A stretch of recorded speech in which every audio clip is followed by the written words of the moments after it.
আসসালামু আলাইকুম রহমতুল্লাহ। হাদিসের মধ্যে আসছে, মাম বানা লিল্লাহি মসজিদান ফালাহু বাইতান ফিল জান্নাহ। যে ব্যক্তি নাকি দুনিয়াতে আল্লাহর জন্য কোনো মসজিদ নির্মাণ করে দেবেন, আল্লাহ তাআলা তার জন্য জান্নাতে একটি ঘর নির্মাণ করে দেবেন।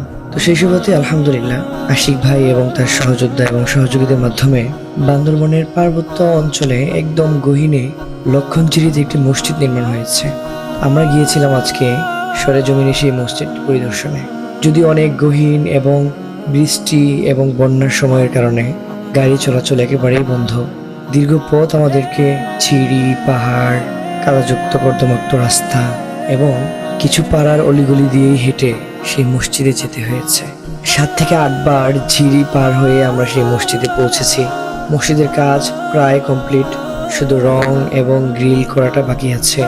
এছাড়া আমরা সেই পাড়াগুলোর মধ্যে মুসল্লিদের মধ্যে একটা খুব আনন্দ এবং উৎফুল্ল দেখতে পেয়েছি। যেমন গহীনে সাভাসানাবিল ফাউন্ডেশনের মাধ্যমে যে ভাইরা এখানে মসজিদ করে দিয়েছেন, এদের প্রতি ওরা খুবই খুশি এবং কৃতজ্ঞতা জ্ঞাপন করেছে যে এত ভিতরে একটা মসজিদ এদের জন্য এত সুন্দরভাবে নির্মাণ করা হচ্ছে। আলহামদুলিল্লাহ। তো সর্বশেষ যখন আমরা এই গহীনে এই মসজিদে গিয়ে পৌঁছেছি, মনে হয়েছে আমাদের সব কষ্টই একেবারে নিমিষেই ম্লান হয়ে গেছে এই মসজিদটা দেখার সাথে সাথে।